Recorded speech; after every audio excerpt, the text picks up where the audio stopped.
Welcome मित्रांनो, कसे आहात तुम्ही सगळेजण? छान. ओके. तर काल म्हटल्याप्रमाणे हा आपला दुसरा व्हिडिओ, ज्याच्यामध्ये आपण फर्स्ट युनिट जे आहे ते फर्स्ट युनिटमधली पहिली पोएम आहे. The name of poem is this, a teenagers prayer. Okay. तर ही जी टीनएजर्स प्रेयर आहे ती कविता एक्झॅक्ट काय, what is this poem and what is the concept of this poem, what poet wants to give message to this poem, we have to see. आपल्याला बघायचे काय की या कवितेमधून कवीला किंवा जो तो मुलगा आहे टीनेजर्स, तुमच्या वयाचा, टीन म्हणजे तुमच्या वयाचा मुलगा साधारणपणे, तर जो टीनेजर्स आहे तो जो आहे तो काय त्याच्यासाठी प्रेयर करतो. टू प्रे बघा, pray is a verb. PRAY, it is a verb, right. बघा, माझ्या बोलण्यामध्ये किंवा मी जेव्हा तुम्हाला शिकवेन ना तेव्हा मी खूप I like verbs VERBS verbs. मी तुम्हाला नंतर ग्रामर सेक्शनमध्ये हा भाग सांगेन. Verbs are very important part in language. म्हणजे भाषेमध्ये तुमचे क्रियापदांच्यावरती, क्रियापद जे असतात ज्यांना वर्ब्स म्हणतात, VERBS वर्ब्स. माझं मत आहे की वर्ब्स हे म्हणजे माणसाच्या शरीरामध्ये मेंदू जसं काम करतो ना, मेंदू ब्रेन, तसाच वाक्यामध्ये, एखाद्या वाक्यामध्ये वर्बचं काम असतं. विदाऊट वर्ब वाक्य काही करू शकत नाही. मी नेहमी म्हणतो वाक्य हलवू शकत नाही, बोलू शकत नाही, चालू शकत नाही, हसू शकत नाही, मरू शकत नाही, रडू शकत नाही, काही करू शकत नाही. म्हणून लक्षात ठेवा, क्रियापद तुम्हाला इंग्रजी भाषा जर खूप छान पद्धतीने बोलायची, if you want to master yourself on English then you must know verbs. More and more verbs you know, more and more you can communication. जितकी जास्त तुम्हाला क्रियापदं माहीत तेवढी तुम्हाला जास्त भाषा बोलायला सोपी पडेल, लक्षात घ्या. त्याच्यावरती आपण नंतर बोलूया. तर टू प्रे याचा अर्थ होतो प्रार्थना करणे. काय करणे? प्रार्थना. ओके. तर तुम्ही सगळेजण, आपण सकाळी प्रार्थना करतोच, लक्षात घ्या सगळेजण, आहे ना. त्याला दुसरा एक शब्द आहे बघा, वर्शिप, WRSHIP आहे ना, वर्शिप. ओके. तर याच्यामध्ये तुम्ही बघा, मी बऱ्याच वेळा म्हणतो ना तुम्हाला, इंग्रजी खूप सुंदर भाषा आहे आणि फार सोपी भाषा आहे, लक्षात घ्या. त्याचं कारण बघा, आता ह्याच्यामध्ये शिप, SHIP शिप असं नाही म्हणायचं, वर्शिप. तुम्ही म्हणाल शिप तर समुद्रात असते ना, हा फालतू जोक झाला, पण यू कॅन अंडरस्टँड. शिप म्हणजे जहाज. आता हे दोन शब्द झाले, वर्शिप आहे ना, वर्शिप याचा अर्थ प्रे.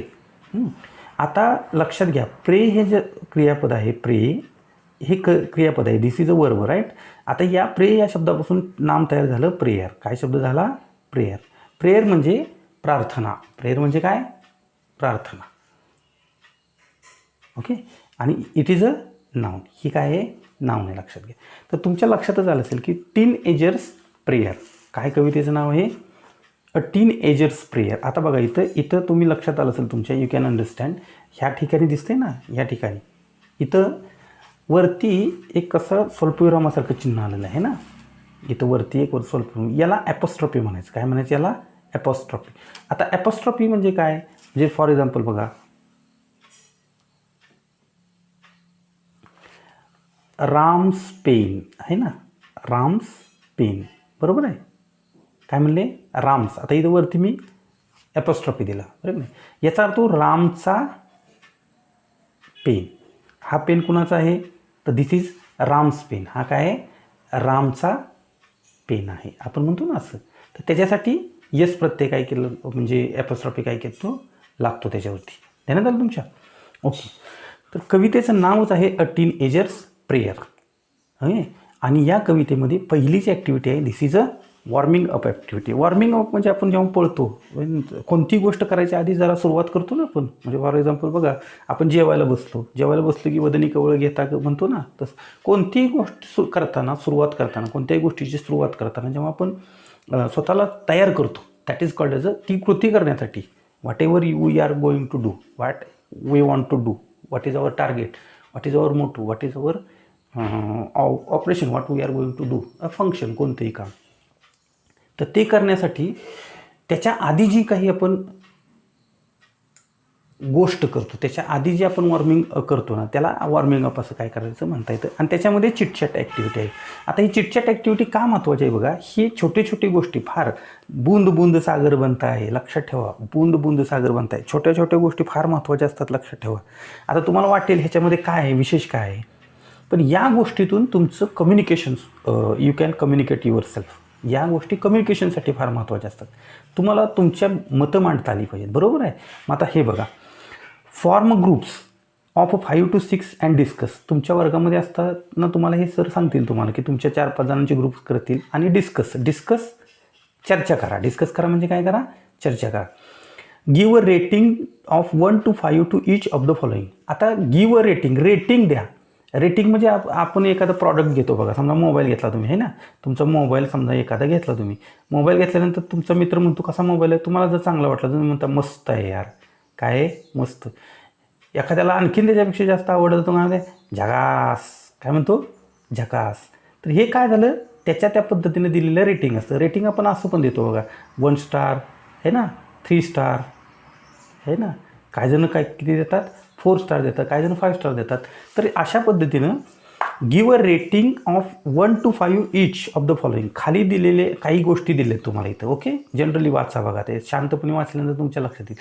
आता तुम्ही रेटिंग द्यायचं, याला तुमच्या पद्धतीने रेटिंग द्यायचं. फॉर एक्झाम्पल बघा, form groups of 5 to 6 and discuss. 4 ते 5 जणांचा ग्रुप तयार करा आणि आपण डिस्कस करूया. डिस्कस इज अ वर्ब, लक्षात घ्या पुन्हा एकदा, आय लव वर्ब. डिस्कस है ना, डिस्कस काय आहे, वर्ब आहे, बरोबर आहे, इट इज अ वर्ब. मग सांगा मला डिस्कसपासून नाम काय तयार होईल, डिस्कशन. करेक्ट, काय होईल, डिस्कशन. SION सफिक्स लागतो आणि नाम तयार होतं. मी नंतर सांगेन तुम्हाला ते कसं तयार होतं ते. तर give a rating of 1 to 5 to each of the following. खाली दिलेले जे हे Fपर्यंत ABCDEF आहेत ना, यांना रेटिंग द्यायची. म्हणजे कसं तुम्ही करता. आता there is a question here, okay. When you have to take important decision, look what do you generally do? when म्हणजे जेव्हा. you have to take important decision.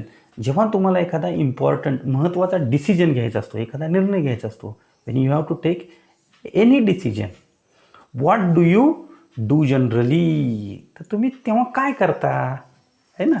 म्हणजे एखादा निर्णय तुम्हाला घ्यायचे, फॉर एक्झाम्पल चांगल्या कॉलेजला ॲडमिशन घ्यायचे है ना, किंवा चांगल्या ठिकाणी करिअर करायचे, तुम्हाला काय बनायचे, हे आयुष्यातले टर्निंग पॉईंट आहे. टर्निंग पॉईंट म्हणजे जिथं तुमच्या आयुष्याला एक चांगलं वळण भेटतं. अशा वेळी तुम्ही काय करता, ठीक आहे. मग फॉर एक्झाम्पल बघा, consult parents oblique elders. Consult म्हणजे काय बाळांनो, कन्सल्ट याचा अर्थ आपण बघा डॉक्टरकडे गेल्यानंतर डॉक्टर कन्सल्ट करतात. काय करतात डॉक्टर, कन्सल्ट करणे. कन्सल्ट करणे म्हणजे काय करणे, इन्सल्ट सारखं नाही, हां, कन्सल्ट. काही जण कन्सल्ट करून इन्सल्ट करतात, है ना, INSULT. स्पेलिंग थोडीफार इकडे तिकडे होऊ शकतात. हां, तर कन्सल्ट पॅरेंट्स अँड एल्डर्स. तुम्ही तुमच्या पालकांना किंवा तुमचे जे मोठे असतात घरामध्ये, दादा असेल, ताई असेल, है ना, तर त्याच्याबरोबर कन्सल्ट करता का. तर कन्सल्ट करण्याचा अर्थ त्याच्याबरोबर चर्चा करता का. When you take any important decision. तुम्ही जेव्हा एखादं डिसिजन घेता तेव्हा तुम्ही कन्सल्ट करता का, राईट. Okay, very good. त्याच्यानंतर आता जर समजा तुम्ही चर्चा करत असाल त्याच्याबरोबर, बघा,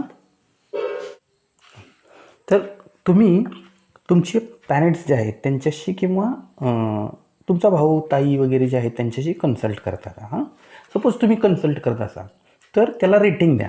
रेटिंग म्हणजे आता सांगितलं जसं, फॉर एक्झाम्पल 5, 4. तुम्ही जर खूप सारं कन्सल्ट करत असाल तर 5, ओके. तुम्ही कमी करत असाल कन्सल्ट, फॉर एक्झाम्पल थोडंसं कमी, तर मग तिथं 4 आहे ना. तुम्ही त्या पद्धतीने काय करायचे, तिथं कन्सल्ट करायचे, राईट. आता दुसरं बघा, B, contact friend for advice. तुम्ही काय करता, समजा तुम्हाला एखादा डिसिजन घ्यायचे, इम्पॉर्टंट डिसिजन घ्यायचे. जर तुम्हाला इम्पॉर्टंट डिसिजन घ्यायचं असेल तर तुम्ही तुमच्या मित्राला कॉन्टॅक्ट करता. You contact your friends for advice. Now look here, I consult my parents. You can make sentence, right. You can make sentence. How, look here, हे क्रियापद आहे, हे क्रियापद आहे, हे क्रियापद आहे, हे क्रियापद आहे, हे क्रियापद आहे, राईट. ह्याच्यापूर्वी फक्त करता लावायचा. मग तुम्ही वाक्य तयार करू शकता. I consult my parents. त्याच्यानं I contact my friends for advice, I pray to God for guidance, I think deeply in silence, I ask my teacher for help, I toss a coin and decide in this way. तर बघा किती छान पद्धतीने तुम्ही वाक्य काय करू शकता, प्रिपेअर करू शकता. तर कन्सल्ट झालं, त्याच्यानंतर कॉन्टॅक्ट फ्रेंड्स फॉर ॲडवाईस. तुम्ही तुमच्या मित्राला काय करता, कॉन्टॅक्ट करता. कशासाठी, तर ॲडवाईस मला दे. ॲडवाईस या शब्दाचा अर्थ होतो सल्ला, बरोबर आहे. ॲडवाईस काय म्हणायचं, सल्ला. म्हणजे फॉर एक्झाम्पल त्याला म्हणायचं सल्ला देणे आहे ना. आणि ॲडवायझर तुम्ही शब्द ऐकला असेल बघा, ADVISORE, ॲडवायझर आहे ना. तर ॲडवायझर या शब्दाचा अर्थ होतो सल्ला देणारा, सल्लागार. म्हणजे जे आपण म्हणतो ना, जे सल्ला दिल्यानंतर गार माणसं पडतात त्याला सल्लागार म्हणायचं. तर कॉन्टॅक्ट फ्रेंड्स फॉर ॲडवाईस. तुम्ही तुमच्या मित्राला ॲडवाईससाठी कॉन्टॅक्ट करता का. जर समजा तुम्ही कमी करत असाल तर 4. समजा खूप काही जण असे असतील जे मित्रांना खूप सारं विचारून करतात, मग ते 5 लिहितील. काही जण नाही करत कॉन्टॅक्ट मित्रांना, मग ते 1 लिहितील आहे ना, अशा पद्धतीनं. नेक्स्ट, प्रे टू गॉड फॉर गायडन्स. काही जण काय करतील, परमेश्वराला त्यांच्या पद्धतीनं, परमेश्वर असेल, खुदा असेल, गॉड असेल, जो कोणी असेल त्या पद्धतीनं. तर गॉडला आपण काय करतो, गायडन्ससाठी प्रे करतो. म्हणजे की हे परमेश्वरा मला काय कर, मदत कर, मला मार्ग दाखव मला वगैरे, असं इन दॅट सेन्स. मग तुम्ही जर खूप त्याच्यावर डिपेंड असाल प्रेवरती तर तुम्ही 5 लिहू शकाल. थोडी कमी असेल तर तुम्ही व्हॉट यू थिंक, तुम्हाला काय वाटते, असं एखादी डिसिजन घेताना तुम्ही काय करता, यापैकी ज्या करताना त्याला रेटिंग काय करायची द्यायची. तर ही चिटचॅट ॲक्टिव्हिटीचा एक भाग आहे. You should read it properly. वाचा व्यवस्थितपणे. एखादा शब्द समजला नसेल तर डिक्शनरी बघा, किंवा तुमच्या हे असेल ना तर त्यांना विचारा. पण ऑलवेज रीड केल्याशिवाय ते काय होणार नाही, लक्षात येणार नाही. ठीक आहे. तिसरा, think deeply in a silence. Think म्हणजे विचार करणे, डीपली म्हणजे खूप खोल. आता खोल म्हणजे तसं खोल नाही घ्यायचं, शांतपणे अशा अर्थाने. Think deeply in silence. Silence म्हणजे शांत. कधी कधी आपण ना खूप घाईत निर्णय घेतो, तर तसं करता का तुम्ही. काही जण खूप शांतपणे निर्णय घेतात, तर असं आपण करू शकतो कदाचित. तर तुम्ही डीपली जर थिंक करत असाल तर तिथं त्या पद्धतीने रेटिंग द्या. त्याच्यानंतर ask your teacher for help. बघा, लुक हिअर, आस्क म्हणजे विचारणे, युअर टीचर फॉर हेल्प. तुम्ही तुमच्या शिक्षकांना काय करता, मदतीसाठी विचारता आहे ना. तर काही विद्यार्थी विचारत असतील तर त्यांनी काय करायचं, त्या पद्धतीनं रेटिंग द्यायचं. You have to. ॲक्टिव्हिटीचा या हे काय आहे, मोटो काय आहे, किंवा टार्गेट काय आहे, किंवा what is this activity. This activity is about your decision. What do you do generally when you take important decision. तुम्ही जेव्हा एखादं डिसिजन घेता तेव्हा तुम्ही काय करता, त्याच्यावरती ते रेटिंग काय आहे. आणि शेवटचं आहे बघा, toss a coin to decide. Toss म्हणजे असं आपण उडवतो ना, कॉइन घ्यायचा आणि असं उडवायचा आहे ना. तर टॉस अ कॉइन म्हणजे नाणं. टू डिसाईड म्हणजे ठरवणे. एखादी गोष्ट ठरवण्यासाठी तुम्ही काय करता, डिसाईड करण्यासाठी कॉइन काय करता, टॉस करता. तर या पद्धतीने ही पहिली ॲक्टिव्हिटी आहे. आय थिंक तुम्हाला काय झालं असेल, ही ॲक्टिव्हिटी समजली असेल. आता थोडक्यात आपण दुसरी ॲक्टिव्हिटी जी आहे ती दुसरी ॲक्टिव्हिटी पण काय करूया, बघूया. ही खरं तर फिगर ऑफ स्पीच म्हणजे भाषेचं सौंदर्य करण्यासाठी जे अलंकार असतात. बघा, एखाद्या माणसाला आपण नाही का, स्त्रिया असतात बघा, महिला आपल्या घरामध्ये असते, ताई असते आहे ना, किंवा आई असते. तर एखादा फंक्शन वगैरे असेल तर ते नाही का गळ्यामध्ये वगैरे दागिना घालतात आहे ना, बांगड्या असतात छान छान सोन्याचे असतात. ओके. तर अशा पद्धतीचे अलंकार ते काय करतात, अंगावरती घालतात. आता अलंकार का घालतात, तर त्याचं कारण आहे की सौंदर्य खुलून दिसावं. भाषा जशी लोक किंवा जशी महिला किंवा स्त्रिया किंवा पुरुषसुद्धा बरं का, अगदी काही प्रमाणामध्ये दागिने घालतात किंवा अलंकार घालतात सौंदर्य खुलून दिसण्यासाठी, तसं भाषेचं सौंदर्य खुलून दिसावं आहे ना. To make language beautiful, more beautiful. Pu La Deshpande फार सुंदर म्हणायचे बरं का. पु ल देशपांडे हे वाक्य बोलायचे काय, की हे जग मी सुंदर करून जाईन. मी फक्त एक वाक्य त्याच्यामध्ये वाढवलं, फक्त एकच शब्द वाढवला, काय की हे जग मी आणखीन सुंदर करून जाईन. राईट. ते तर सुंदर आहेच, पण मी आणखीन सुंदर करून जाईन. तसं आणखीन सुंदर, भाषेला आणखीन सुंदर करण्यासाठी, भाषेला आणखीन उन्नत करण्यासाठी. म्हणजे बघा, बहिणाबाई चौधरी काही शिकल्या नव्हत्या, पण किती सुंदर पद्धतीने मन वढाय वढाय उभ्या पिकातलं ढोरं किती हाकलं पुन्हा येतं पिकावर. किती छान. म्हणजे तुम्ही कल्पना नाही करू शकत, इतके सौंदर्य स्थळं आहेत भाषेमध्ये. आणि ही जी सौंदर्य स्थळं आहेत, ही सौंदर्य स्थळं फिगर ऑफ स्पीचमधून काय केली जातात, दाखवली जातात. हिअर बघा, फिगर ऑफ अ स्पीच आहे ना. Here the word is a figure of speech. Figure of speech म्हणजे अलंकार. फिगर ऑफ स्पीच म्हणजे अलंकार. तर याच्यामध्ये ॲपॉस्ट्रॉफी नावाचा अलंकार आपण बघायचे. बघा इथं दिलेलं आहे बघा, ॲपॉस्ट्रॉफी आहे का, हिअर इज ॲपॉस्ट्रॉफी. हां, तर मी तुम्हाला सांगतो काय आहे बघा. इन अ पोएट्री, कवितेमध्ये व्हेरी ऑफन, बऱ्याच वेळा काय होतं, there are lines in which poet seems to talk directly to an absent person, an abstract idea or things or object.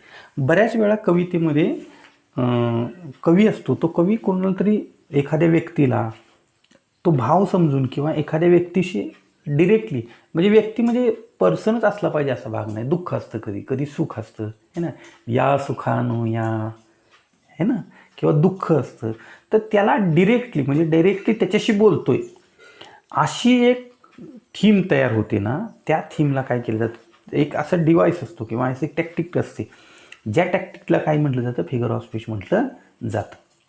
म्हणजे बघा नाही तर सच अ टॅक्टिक ऑर डिव्हाइस, अशा पद्धतीचा जो डिव्हाइस आहे, अशा पद्धतीची प्रेरणा आहे ती किंवा इन्स्पिरेशन जे आहे ना, used by poet is the figure of a speech, apostrophe. तर त्याला ॲपॉस्ट्रॉफी म्हणतात. लक्षात घ्या, ॲपॉस्ट्रॉफी म्हणजे काय लक्षात आलं, एखादी व्यक्ती, एखादी भावना, एखादं त्याला काय म्हणतो आपण, भाववाचक आयडिया एखादी असेल किंवा एखादी वस्तू असेल, तिच्याशी बोलतोय, तिच्याशी आपल्या मनातल्या भावना ज्या आहेत त्या भावना काय केल्या जातात, व्यक्त केल्या जातात ना, तिथं हा अलंकार काय केला जातो, तयार केला जातो. फॉर एक्झाम्पल बघा, उदाहरणार्थ, twinkle twinkle little star how I wonder what you R.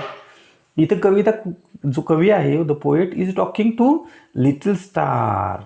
To whom, little star. आता लिटल स्टार सांगा मला, लिटल स्टार, स्टार हा काही माणूस आहे का, नाही, an object, it is an object.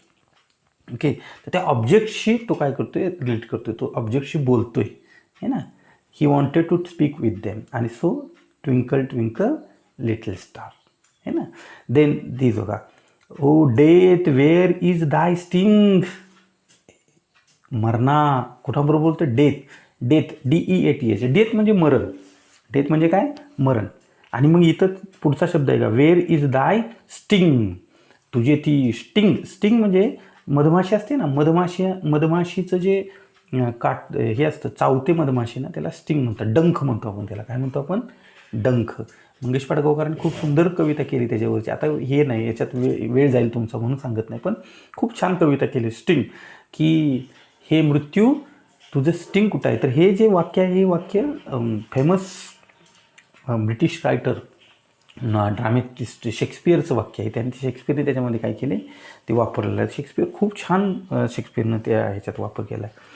O cave man, I wish I could live with you, है ना. हे सुद्धा वाक्य, ओ केव मॅन, तर गोव्यामधला एक माणूस असतो, त्या गोव्यामधल्या माणसाबरोबर तो काय करतोय, बोलतोय, आणि तिच्याबरोबर बोलतोय की O cave man, I wish I could live with you. कदाचित मला तुझ्याबरोबर काय करता आलं असतं, राहता आलं असतं, मी तुझ्याबरोबर राहू शकलो असतं तर मला बरं वाटलं असतं, किंवा इन दॅट सेन्स. तर या पद्धतीनं बघा, या पहिल्या वाक्यामध्ये लिटिल स्टार याच्याबरोबर तो बोलतोय, ॲपॉस्ट्रॉफी फिगर आहे. याच्यामध्ये डेथ बरोबर बोलतोय, आणि याच्यामध्ये केव मॅन बरोबर बोलतोय. तर अशा पद्धतीनं इनविजिबल गोष्ट आहे त्याच्याबरोबर तो काय करतोय, बोलतोय, ऑब्जेक्ट आहे ना, अशा पद्धतीनं. आता खाली आपल्याला एक ॲक्टिव्हिटी दिलेली आहे बघा, नाऊ कम्प्लीट द फॉलोइंग. खाली दिलेली जी ॲक्टिव्हिटी आहे ते आपल्याला करायची आहे. Creating example of apostrophe of your on. आपल्याला स्वतःला काय करायची, ती उदाहरणं तयार करायची आहेत. ही उदाहरणं तुम्ही स्वतः तयार करण्याचा प्रयत्न करा. It's very important. लक्षात घ्या, ही वाक्य आपल्या पद्धतीनं, आपल्या परीनं ते सोडवण्याचा प्रयत्न करा. It should be on your on. तुम्ही तुमच्या स्वतःच्या बेसिकवरती ते काय करायला पाहिजेत. उदाहरण बघा, ओ लाईफ, हे जीवना, हाऊ ब्युटिफुल यू आर, है ना. किंवा आपण असं ना, हे जीवना, कसा आहेस रे तू, किंवा ना, दर्पणा, कसा आहेस रे तू, है ना. ओ मिरर, हाऊ यू आर. आता इथं मिरर शब्द घेतला तर तुम्ही वाक्य काय करू शकत नाही. हा ॲपॉस्ट्रॉफी काय झाला, फिगर ऑफ स्पीच झाली. Dear God please give me गोरी गोरी पान, फुलासारखी छान, दादा मला एक वहिनी आण, कॅन यू. तर अशा पद्धतीनं. Books, you are my best friend, है ना. Exams, I wish I can make up with you. O you beautiful sky, I adore you, है ना. अशा पद्धतीनं इथं ॲपॉस्ट्रॉफी जो अलंकार आहे तो कशाबरोबर झाला, लाईफ, जीवनाबरोबर आहे ना. डिअर गॉड, परमेश्वराबरोबर बोला. बुक्स पुस्तकांच्या बरोबर बोला. एक्झाम परीक्षेबरोबर बोला. यू ब्युटिफुल स्काय छान निळ्या गर्द अशा काय करा आकाशाबरोबर बोला. आणि ही जी एक्झाम्पल्स आहेत ही चुकू द्यात, काय प्रॉब्लेम नाही, चुकतो तोच. माझा एक वाक्य मित्र होता, तो म्हणायचा मी कधीही मला कधीही स्पर्धेची भीती वाटली नाही, कधीही स्पर्धेची भीती वाटली नाही. त्याला विचारलं का, म्हणजे मी स्पर्धेत कधी भागच घेतला नाही, हे ना. तर असं असतं का म्हणे, चुकलं तरी चालेल, learn from your on mistakes. Okay. तर हे जे ॲक्टिव्हिटी आहे ती ॲक्टिव्हिटी काय करा, सोडवण्याचा प्रयत्न करा. उरलेला जो भाग आहे किंवा जी कविता आहे ती आपण काय करूया, उद्याच्या भागामध्ये बघूया. Good day and have nice time.